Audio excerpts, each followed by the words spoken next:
Writing about Firefly is an even more intimidating challenge compared to, say, the first seasons of Buffy or Angel. Where those two shows felt like they took a lot of time to evolve and find their voices, Firefly comes out of the gate fully formed, lived in, and realized. That may be due in part to its early cancellation, and that we never got to see the evolution of the writing. What if the first season of Buffy was all we got? But I don't think it's that simple. From the first episode, this is a very complex universe with a wide array of detailed characters. Unlike a Buffy or an Angel, where most of the characters are meeting for the first time and figuring each other out, as the writers are figuring them out, the characters of Firefly have a history with each other. Every scene is layered with many complex interactions. Even Joss Whedon himself said that he poured many of the lessons he learned from show-running previous shows into this one. As such, there is immediately a lot to cover. We could probably spend several videos alone just talking about Inara. It's a lot. But before I dive in, I wanted to introduce everyone new to the channel to the way these videos work. The episode guides are not intended to be a comprehensive retelling of every episode, all the great lines and the best scenes. For that, you should just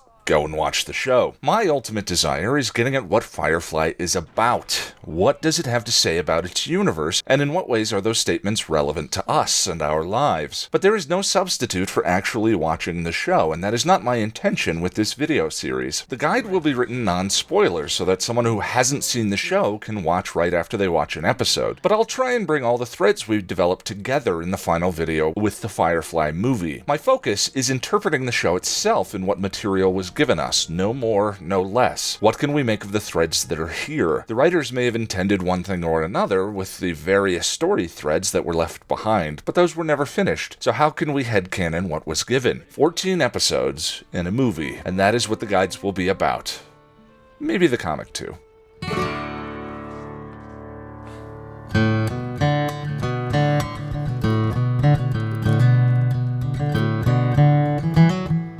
The series opens on a heated battle in Serenity Valley between the Browncoats and the Alliance. A small ragtag group of Browncoats being led by Sergeant Malcolm Reynolds are trying to hold the front. You hold! The opening gives us a quick and vivid portrayal of Mal and his second-in-command Zoe. Mal and his faith, humor, and courage. Really think we can bring her down, sir? You even need to ask?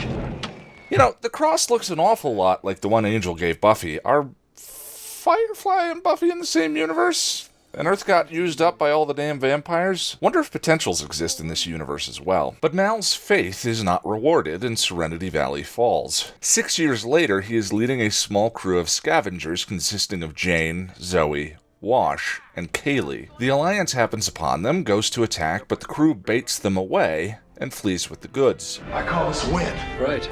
We win. Cue the opening credits for the first time. The crew takes the case of metal bars back to Persephone to sell them. On the way, they pick up passengers, among them Book, Not a grandpa. Inara, and Simon with his unusual cargo. Mal and company try and sell the goods back to Badger, and he refuses due to the Alliance taking an interest, suggesting Mal hawk them to one of the colony planets. This might be a good time to explain the geography of this universe. For this, I'm going to be referring to the Hidden Universe Travel Guides, Firefly, A Traveler's Companion to the Verse. The visual is the complete and official map of the verse, created and graciously provided by science fiction artifact creators Quantum Mechanix. Links to both in the description. In Firefly, the term universe refers to the cosmos in total, all matter and the space between. But in general, the term verse refers to the system humans occupy. Within that, there are the core planets, the richest and first colonized, the hub of civilization. Outside the core planets are the border planets. Distance from the Alliance makes them a little less regulated.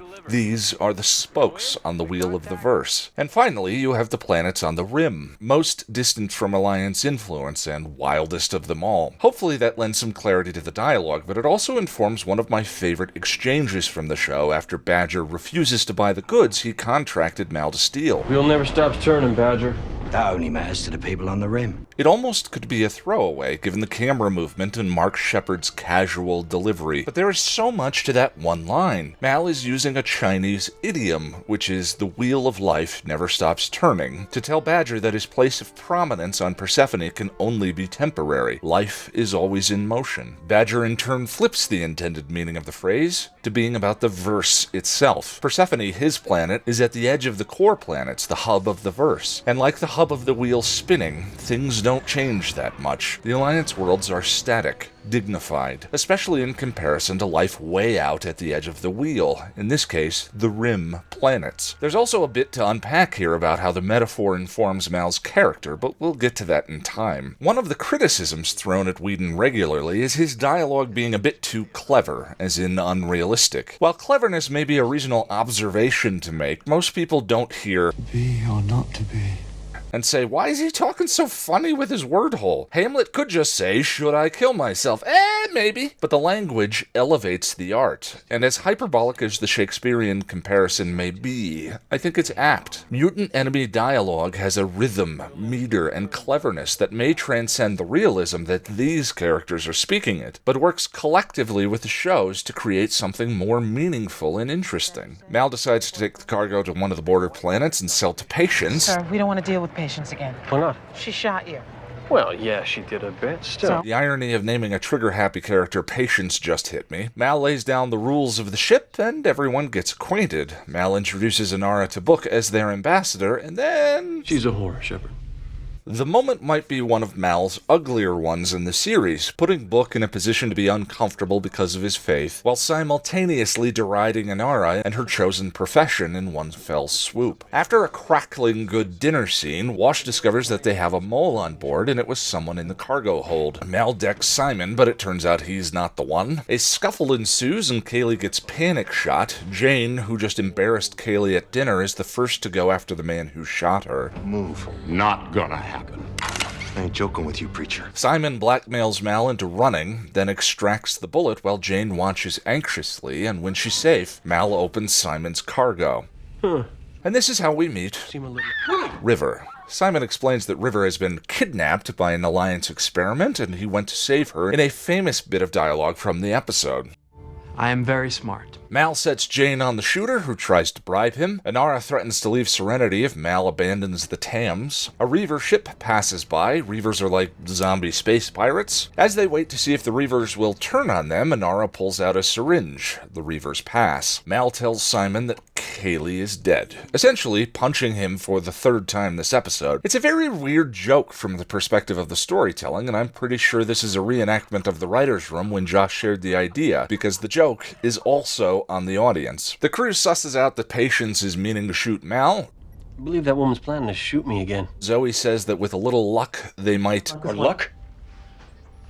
You notice anything particular about our luck these past few days? Kaylee's shooter escapes, and him hitting Book like this makes me take Jayne's side of things. Patience double-crosses as expected. The Reaver ship from earlier followed them. Mal puts a quick end to the shooter, and Wash, like an agile little leaf on the wind, crazy Ivans the Reavers and saves the day. Mal intuits the deal the lawman tried to make with Jayne. How come you didn't turn on me, Jayne? Money wasn't good enough. And the episode ends with Mal making Simon and River members of the crew. Shang the Gawan, is there a lot to go over here? Serenity, the episode, is magic in the amount of information it manages to give us about the characters, how the universe of the show works, and what we can look forward to in the coming season, while still being a satisfying episode itself. There's a little bit of clunk, but in general, the episode never feels as though it's dumping exposition on our heads and telling us how it was. Whedon just has the characters speak about the universe as though they've been living in it their entire lives. Most everything in the episode either emerges from or supports the characters, and at the center of it all is Malcolm himself. The episode's cold open puts a spotlight specifically on Mal, and the contrast between who he was during the war and the man that was shaped after. The opening shows Mal as a humorous, faithful man, loyal to his soldiers with a dash of hopeful optimism. He is planet-bound and defending his stake in the dirt. 6 years after the loss in Serenity Valley, a very different Mal is captaining the Serenity, one who has lost his faith. Mind if I say grace?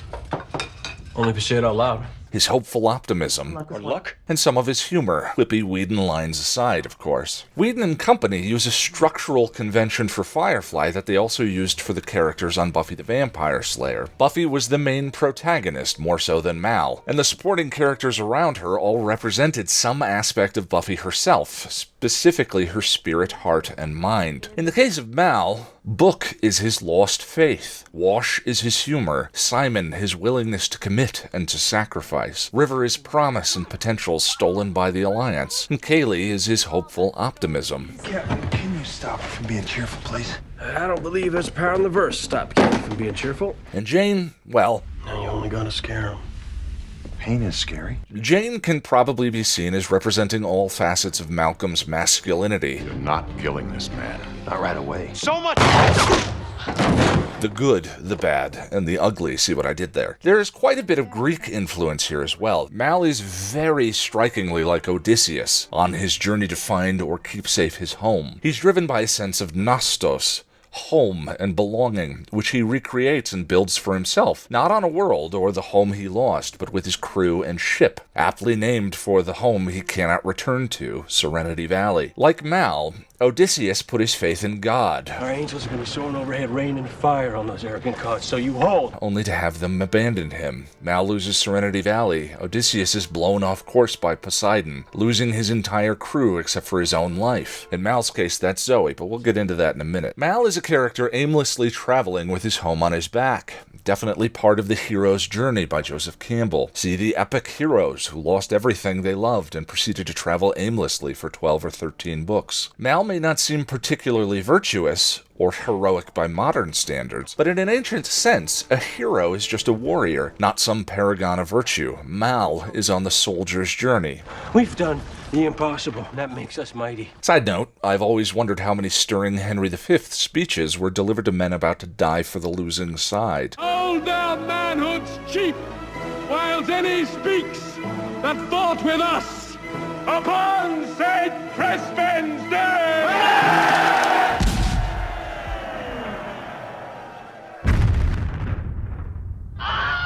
There is some intense referential wordplay going on with the names and phrases. For example, We can't die, Bendis. And you know why? Because we are so very pretty. on multiple viewings, this line always struck me as a bit odd. While Mal is definitely optimistic in the opening, he never struck me as vain. But the Proto-Germanic root of pretty actually means cunning or deceitful. Cry, baby, cry. Make your mother sigh. Engaging the crybaby. Which for Mal proves both true and useful. Several times, again much like Odysseus on his journey, Mal survives or beats his foes by meaning of a trick. But we can also tell a lot about a character's arc based on the name they are given. Joss doesn't just name his people willy-nilly. Mal, or malice, is the word for evil in Latin. Malcolm, however, is the name of a hero in northern mytho-history. So in his name alone, Whedon has set up the inner push and pull of Mal's character. Simon of Cyrene was the man in the Bible who was forced to bear the cross of Jesus, as Jesus was taken to his crucifixion. Simon Tam, too, is compelled to bear a burden not his own. Zoe is the Greek word for life. She's like the guardian angel of Mal, always protecting him and, well, keeping him alive. At several points, she proves useful in keeping others alive, too. River was more than gifted. She was a gift. Everything she did, music, math, theoretical physics, even